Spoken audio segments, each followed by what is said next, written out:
What's up, guys? This is Daniel with Midnight Movie Trash, and I'm here with William Instone again. William, great to see you again, man. Yeah. Finally got to watch the movie. Loved it. Thank you. It is the... What's the name of the movie? Butcher's Bluff. Okay, let's check Butcher's Bluff. What you call it? It is the love letter to 80s slasher. You know, a love letter to Texas Chainsaw on its own. Absolutely. What you call it? The effects, the kills. Yeah. Immaculate. Thank you. Tell me a little bit about the process. Well, our effects artist is named Jenna Green. She was on, I believe it was season 2 of, what was that show, man, that had the effects things? Face Off. That's right. It's early, guys. I'm here at Big Texas Comic Con. Was it Big Texas Comic Con? Big Texas Terror-Con. Same company. And I'm on like 2 hours of sleep because I don't live in San Antonio, and I got caught in traffic today. So if I'm a little slow, bear with me. But yes, she was on Face Off, and you know, she just pulled out a lot of these kills off, from nothing, man. We conceived them, we sat and talked about it, and she'd go home, and so I got it figured out. We'd show up on set like, oh shit, the thing turned out fucking awesome. Yeah, it looked amazing, and what you call it, and that's awesome to see the actual practical effect, no digital. Yeah, whatnot. absolutely. Bill Oberst. Oh yeah, fantastic. Amazing in his role. What can that guy not do? Shit, I mean, I don't think he could play a good guy. Yeah. Actually, he probably can. I think he told me when we were talking he actually played a Amish before, so so I kind of would like to see that. My mom was watching some like Jesus movie or something recently, and he was Satan. And I was like, that's perfect. So he did well on that. What you call it? Overall, you know, I sat and watched the film and was blown away. I know. Can you talk about the Amazon thing? Yeah, man, I don't give a shit. Look, man, here's the thing: is the indie films, you know, we're kind of like hostage to our distributing companies. The film is out on streaming, but I am urging people to make sure that they're looking at the runtime. It was heavily edited. Every on-screen kill, I was talking about the effects, every single one of them were cut out. All the nudity was cut out. I put nudity in this fucker. They cut all that out. On Amazon and on Tubi and F-Awesome. There's a couple of sites where it's an hour and 58 minutes, which people are thinking, that's a long fucking movie. But, you know, I have a story to tell. So our runtime is 2 hours and 3 minutes on iTunes, Apple TV, Google Movies, YouTube Movies. It's all the correct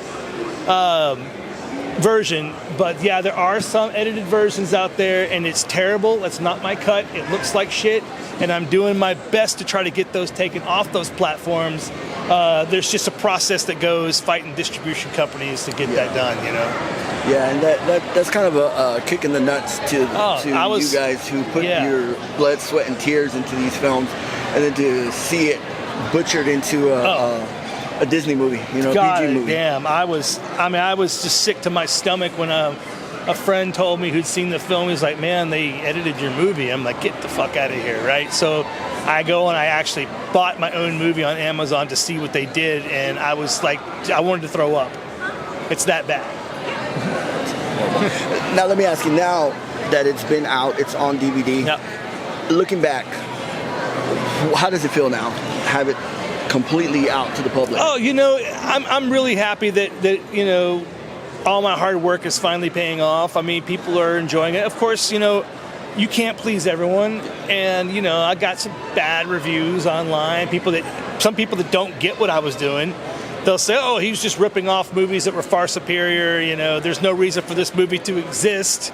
You know, I've heard all these people talking about the runtime's too long, the acting's terrible. So everybody's a critic, right? Mm-hmm. But for every one of those, I get 10 good ones. And so that's enough for me to say, like, okay, I'm good with that. You know? Hell yeah. So I'm proud of it. I'm very proud of it, and I'm proud of all the work that people put into it. The actors have all been, you know, reaping the benefits, getting work, and hopefully this helped, you know, pave that road for them, and hopefully open up doors for me. I've got a lot of more projects coming that I'm working on. You know? Speaking of projects, tell me about your latest endeavor. Well, I have a crowdfunder right now. It's got the original name on this one. It's called Caught in My Eye, but we have changed the name to Goldilocks. And this is basically a serial killer film. It's a thriller. like 7 in Silence of the Lambs, but then it does a flip and turns into a home invasion movie where the serial killer actually is in the closet waiting to kill the girl, and the house is invaded by 5 guys in masks, and all of a sudden they've interrupted his ritual, so now he's gonna kill them. And the girl's caught in the middle, and she doesn't really know what's going on, who's good and who's not. So it's a really cool concept that we're working on right now, trying to get funding for that. And I see you got a unique thing you got going on with ladies with blonde hair donating a lock. Tell us a little bit about that. Yeah, basically Goldilocks has a kill wig. It's a blonde wig that he wears, and the killer cuts off girls' hair and sews it into his wig. Well, we've been going to conventions like this one and haunts and things, and Goldilocks will actually be here in a little while. Oh, that's nice. He walks around and asks blonde women for a lock of their hair, and for every 10 to 15 that say no, one says yes. And we have over 50 locks in the wig right now. So that wig is actually made up of real horror fans' hair. That's awesome. It's pretty awesome. Yeah, I think I've never heard of anybody getting anything like that, going with them. So they're the fans are actually part of the costume of this iconic looking killer. That's badass. Let me ask you, I know last time we talked a little bit in Houston, you had mentioned you had edited a music video? Yes. Tell me a little bit about it. Yes, okay, that video is called Crash by the band Mephisto Odyssey, featuring Wayne Static of Static X. It was going to be released this year for the 25th anniversary of Crash. The song Crash was on the Batman Beyond soundtrack when it came out, I believe in 2000. But there's some legal issues going on right now with Warner Brothers, and so it will not be released this year. I can't really talk about the legal issues going on with it, but it will be released. It's probably going to be next year now, and not through Warner Brothers. Gotcha. Things happen. Yeah. There's always a legal side to everything. Yes. One final question. Where can they find you on social media and your crowdfunding?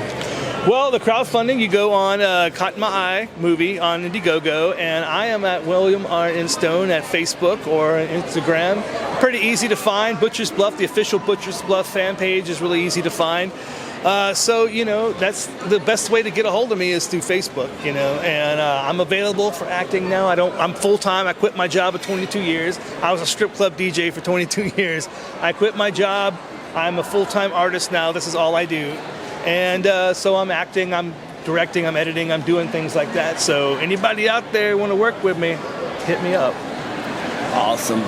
Thank you so much. This is Danny with Midnight Movie Trash. See ya.